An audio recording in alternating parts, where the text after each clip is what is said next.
Hello everyone, welcome back to my channel Garuda Skrimo, channel opini bolanya orang awam dengan saya Joe Silaman. Nah, satu hari menjelang pertandingan timnas melawan Cina besok ya, China People of Republic ya, PRC People Republic of China. Orang bilang Cina, kita bilang RRT atau Tiongkok. Dan ya, persiapan semakin matang dan saya cuma ingin memberikan pandangan apa sih sebenarnya yang akan terjadi besok di lapangan. Bukan meramal tapi memperkirakan atau membahas dari sisi faktor-faktor uh, non teknis ya. Jadi kita sama-sama tahu bahwa besok ini pertemuan hidup dan mati antara Indonesia dengan China. Dan kenapa saya bilang lebih enak membahas faktor non teknis, karena faktor teknis kita tahu bagaimana kemampuan pemain kita, bagaimana juga kemampuan pemain Cina, pengalaman masing-masing tim, apa yang terjadi di Qingdao ketika Indonesia kalah, dan bagaimana persiapan Indonesia untuk menghadapi Cina besok secara taktikal ya, secara tactical. Tapi yang kita belum bahas adalah begini. Uh, China akan bermain di GBK ya. Dan kita perlu sama-sama tahu apapun yang supporter lakukan dalam bentuk teror tanda kutip ya, dalam arti maksudnya dukungan terhadap timnas Indonesia dan mungkin usaha untuk melemahkan mental Cina, itu pengaruhnya tidak begitu besar, sangat berpengaruh kepada tim Cina. Karena kita tahu tim Cina ini negara yang besar, salah satu negara adidaya. Dan sayangnya selama ini karena keadaan Indonesia dari segi ekonomi, dari segi mungkin lobby diplomatik internasional, Indonesia dianggap negara yang, dan prestasi olahraga yang cenderung Indonesia kuat di cabang-cabang seperti bulu tangkis, pencak silat. Bulu tangkis pun Indonesia bersaing dengan Cina. Jadi pencak silat ataupun hal-hal lain yang Indonesia mendapat medali di Olimpiade dibandingkan dengan Cina, Indonesia dianggap negara yang lebih kecil dari sisi olahraga. Itu sudah pandangan dunia internasional. Nah, itu yang membuat mental tim China, saya yakin, yang datang ke GBK, walaupun mereka tahu mereka akan digempur dengan puluhan ribu supporter yang membuat mereka grogi dan pressure-nya tinggi mungkin, tapi mereka juga punya satu dalam dada ya, satu standar bahwa saya ini negara yang lebih tinggi daripada Indonesia secara olahraga. Nah, itulah yang akan dihadapi oleh Indonesia, mental pemain Cina. Nah, satu-satunya cara menurut saya yang bisa menjatuhkan mental China adalah bukan teror supporter, yang maksud saya dalam batas wajar ya, karena saya tahu semua supporter Garuda Buana, La Grande Ultras sudah bertekad untuk tidak melakukan hal-hal yang tidak terpuji. Semuanya sudah bertekad melakukan hal yang terbaik mendukung Indonesia dan memberikan support yang sebesar-besarnya buat tim Indonesia, dan mungkin yang meneriaki tim lawan tapi dengan cara yang elegan dan cara yang bertanggung jawab, karena mereka semua bukan supporter kemarin sore. Mereka tahu bahwa betapa pentingnya citra Indonesia di mata internasional. Nah, yang akan terjadi bagi saya adalah adu mental di lapangan antara pemain Cina dan pemain Indonesia. Ya, pemain kita adalah pemain-pemain yang terbiasa juga dengan suatu pertandingan dengan pressure tinggi, dengan pertandingan hidup dan mati di klub-klub mereka, dan pengalaman mereka sebelum ini memperkuat tim nasional junior yang mereka pernah alami baik di Eropa maupun di Indonesia. Uh, Seperti kita tahu, Rizky Ridho berpengalaman di final SEA Games yang begitu mencekam melawan Thailand, yang Indonesia sudah unggul, sudah dikira memenangkan pertandingan, namun ternyata peluitnya salah dan kemudian Indonesia disamakan oleh Thailand. Jadi mental Indonesia juga sudah teruji. Nah, fungsi supporter di sini adalah menambah tebal, menambah keyakinan, membuat pemain-pemain kita bergelora semangatnya. Disitulah pemain ke-12 ya.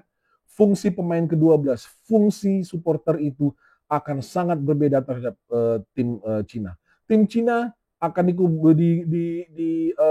oleh sekelompok kecil supporternya, dan mereka punya mental merasa lebih superior dibandingkan Indonesia. Mereka tidak takut, itu sudah pasti apapun yang terjadi. Apalagi mereka menang di Qingdao. Jadi mereka punya confidence yang kuat, dan itu hanya bisa diruntuhkan oleh keberanian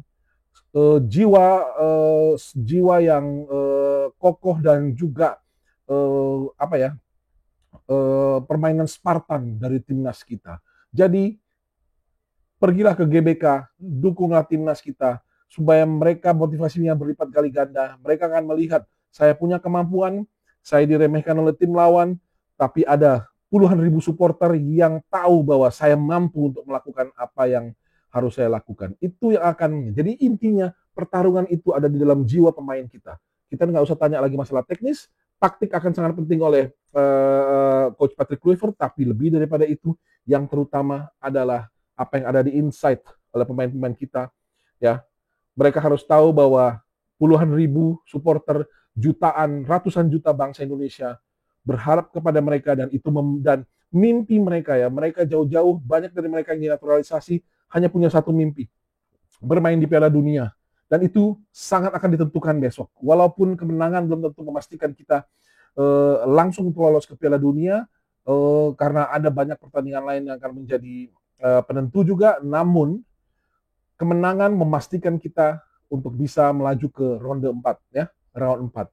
Dan itulah yang menjadi motivasi berlipat ganda bagi para pemain-pemain kita dan juga para supporter kita. Saya tahu besok itu akan luar biasa dahsyatnya, ya, supporter dan permainan timnas Indonesia. Pemain-pemain yang akan debut, Emil Audero Mulyadi punya motivasi berlipat kali ganda untuk menunjukkan bahwa dia pantas. Reputasinya selama ini di Eropa, di Italia, itu bukan hanya isapan jempol, tapi membuat dia pantas untuk membela atau menjaga, mengawal gawang timnas Indonesia. Stefano Lillipali, jika bermain sebagai starter ataupun sebagai pengganti, ingin menunjukkan bahwa apa yang dilakukan Coach Patrick Kluivert memanggil dia bukan satu hal yang salah. Dia masih punya banyak hal untuk ditawarkan, termasuk membantu Indonesia bisa lolos ke Piala Dunia 2026. Jadi ada banyak hal besok. Semuanya ada di dalam diri pemain-pemain kita dan taktik Coach Patrick Kluivert. Tapi tentu pertarungan itu ada di dalam jiwa antara pemain kita dan pemain Cina. Yang bisa menjatuhkan mental pemain Cina adalah pertarungan Spartan pemain-pemain kita dengan dukungan puluhan ribu supporter.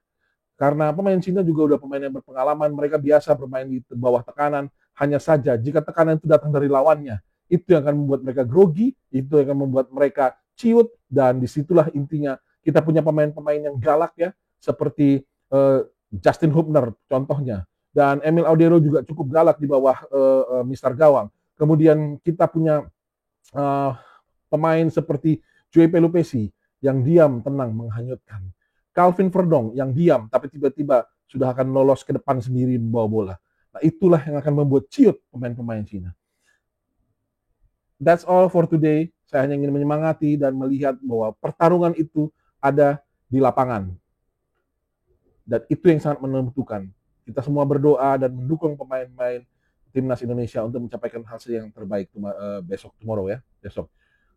Thank you for watching my channel. Besok saya akan melaporkan langsung hasil pertandingan atau update berjalannya pertandingan timnas Australia melawan Jepang dari Optus Stadium Perth. Ya, saya akan melaporkan langsung dari sana, dan juga akan ada live reaction planningnya, ya, di channel Garuda Skrimo selama pertandingan Indonesia melawan Cina. Hopefully saya bisa lihat teman-teman ada di sana di channel saya, dan thank you so much for watching. Terima kasih sudah mensupport saya sampai saat ini. Sebarkan video ini untuk bisa membangun satu sama lain teman-teman supporter timnas Indonesia, dan like videonya, ya. Subscribe channelnya jangan lupa. Berikan komen juga di bawah ini. Thank you so much and until next time. Until tomorrow maksudnya, ya.